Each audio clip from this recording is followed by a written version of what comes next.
Umunsi mwiza bakunze b'ikipe ya APR FC, umutoza Darikonovic nta gushidikanya nta kujya indimi avuze amagambo akomeye cyane ku mukino ugiye kuba wa shampiyona rwose yo muri Afurika, aho na chairman nawe ashimangiye iri jambo.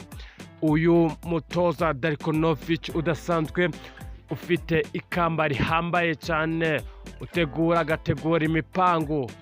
Uyu mutoza rero akaba atangaje amagambo akomeye cyane kuri iyi kipe ya APR FC, dore ko uyu mutoza ari umutoza udasanzwe ufite tekinike, aho APR FC yahabuye ikipe ya RAYONSPORT yikanga igikombe ariyo igitwaye. Ese byifashe bite rero iyi kipe ya APR FC iri kwitegura gute iyi mikino nyafurika igiye kuba muri uyu mwaka?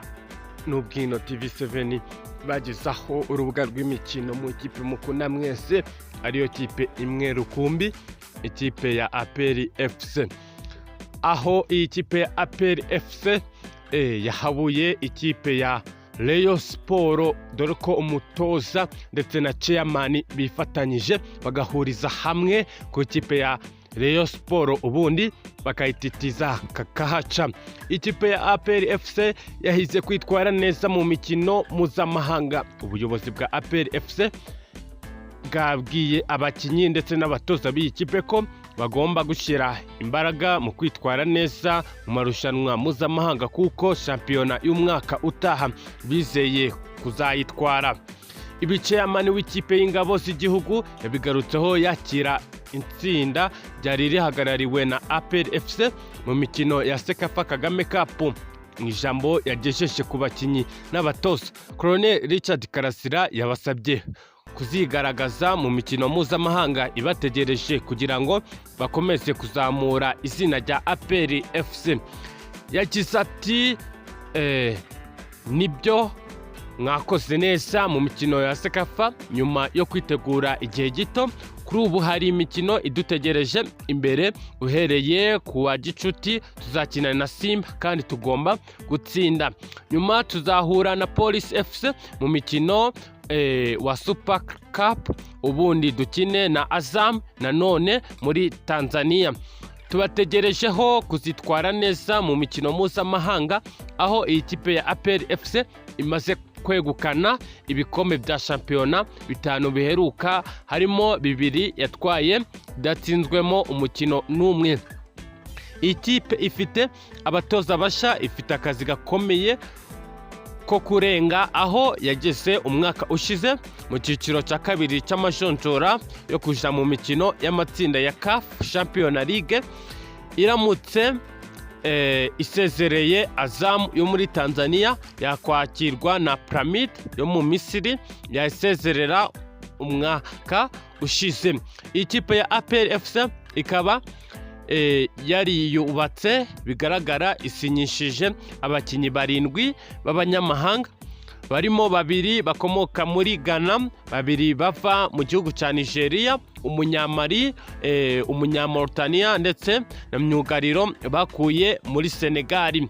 Kuri ubu bivugwa ko ishobora kongeramo abakinnyi 2 barimo ukina mu mutima w'ubwugarizi ndetse na myugariro w'inyuma iburyo. Aba bakinnyi ariko bivugwa ko bashakirwa ku isoko ry'imbere mu gihugu.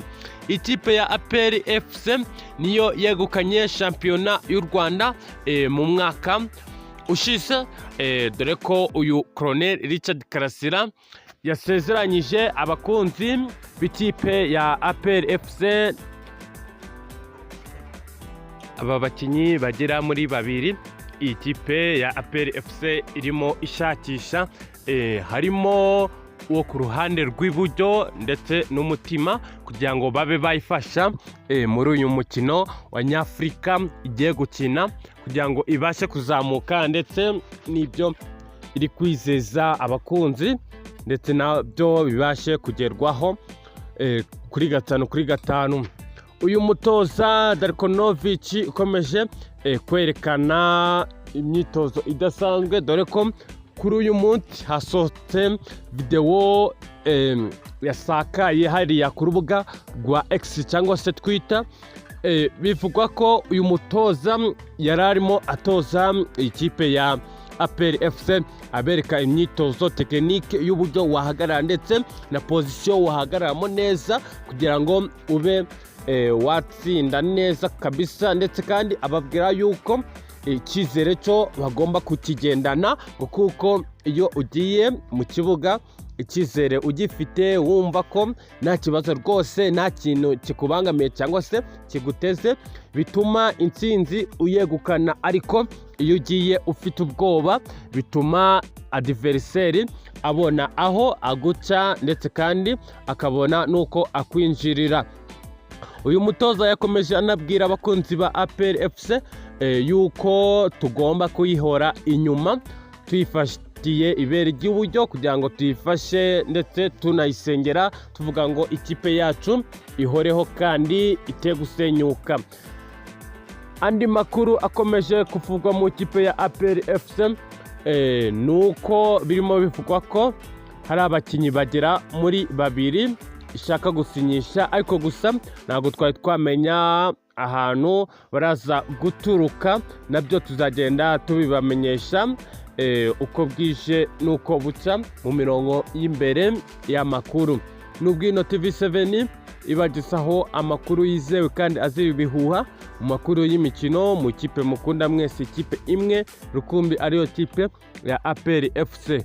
Mukora subscribe nimba ari bwo bwa mbere wagera kuri channel, ndetse kandi nimuziko unahasanzwe ugende ukoze like, share, comment, ubundi kabisa tukikomereza mu makuru tugenda tubagizaho imbere.